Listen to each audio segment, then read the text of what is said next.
Assalamualaikum warahmatullahi wabarakatuh. Waalaikumsalam warahmatullahi wabarakatuh. Alhamdulillahilladzi hadana al-Islam wa ja'alana min ummati sayyidil anam. Wa asyhadu an la ilaha illallah wahdahu la syarika lah.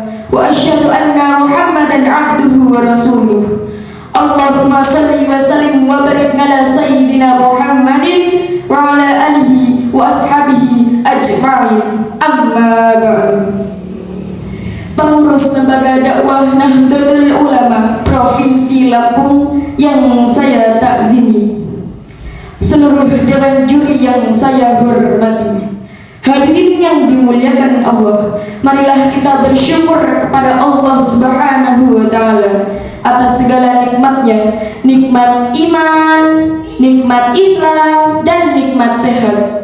Salawat serta salam senantiasa tercurah kepada Nabi Muhammad Sallallahu Alaihi Wasallam, teladan kita dalam akhlak, kejujuran, dan kebenaran. Jamaah yang berbahagia, di era digitalisasi saat ini kita menghadapi banjir informasi. Narasi-narasi tersebar dengan cepat, tetapi sayangnya tidak semuanya berlandaskan kebenaran. Banyak narasi dibuat bukan untuk memberi pencerahan, melainkan demi kepentingan pribadi, bahkan demi sesuap nasi, mencari keuntungan duniawi. Fenomena ini sangatlah berbahaya karena kebenaran bisa tertutupi oleh kepentingan dan masyarakat mudah terpecah belah. Allah Subhanahu wa Ta'ala berfirman, A'udzu billahi minasyaitonir rajim. Bismillahirrahmanirrahim. Wa la talbisul haqqo bil batili wa taqtumul haqqo wa antum ta'lamun. Shadaqallahul azim. Dan janganlah kamu campur adukan yang hak dengan yang batil, dan janganlah kamu sembunyikan yang hak itu sedang kamu mengetahui.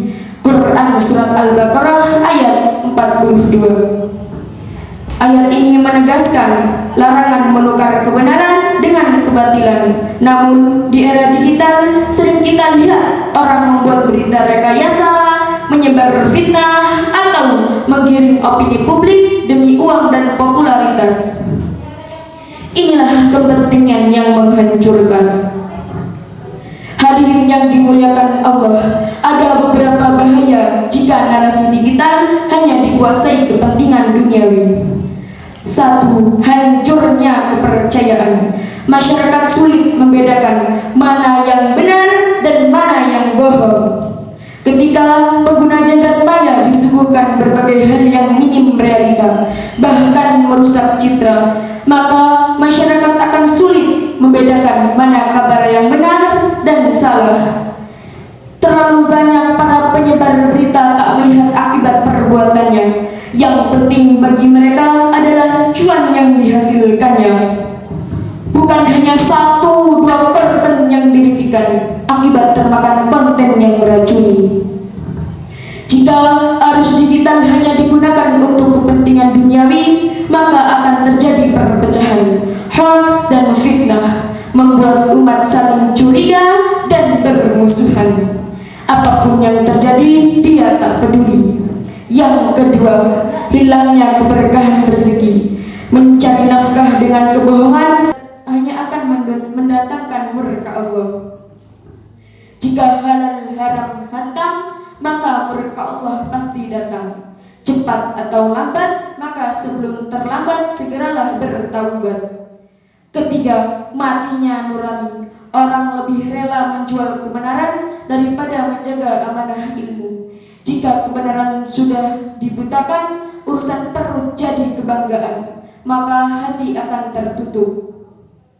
Padahal Rasulullah SAW bersabda, Al-bayya bil khiyari ma lam yatafarraqa, fa in sadaqa bayyana burika lahuma fi bay'ihima, wa in kan kadaba wa katama muhiqat barakatu bay'ihima. Dua orang yang melakukan jual beli boleh memilih meneruskan atau membatalkan selama belum berpisah. Jika mereka jujur dan menjelaskan apa adanya, maka diberkahi dalam jual belinya. Namun, jika mereka berdusta dan menyembunyikan kebenaran, maka dihapuslah berkah jual belinya. Hadis riwayat Bukhari dan Muslim. Hadis ini berlaku bukan hanya dalam jual beli barang, tetapi juga dalam jual beli informasi. Jika narasi yang disebar berdasarkan kebenaran, akan ada keberkahan. Tetapi jika bohong, maka hilanglah berkah hidup.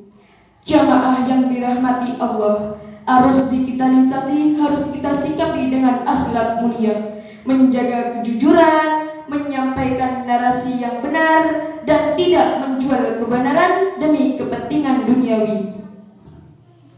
Ingatlah, sesuap nasi yang dicari dengan kebohongan tidak akan pernah membawa ketenangan, bahkan akan menghancurkan diri sendiri dan orang lain. Marilah kita jadikan akhlak Rasulullah SAW sebagai pedoman dalam bermedia, sehingga kita mampu menjadi penyampai kebenaran, bukan pengikut kepentingan yang menyesatkan. Demikian dan terima kasih. Mohon maaf atas segala salah dan dosa. Saya akhiri. Wallahul muwaffiq ila aqwamit thariq. Tsumma assalamu alaikum warahmatullahi wabarakatuh.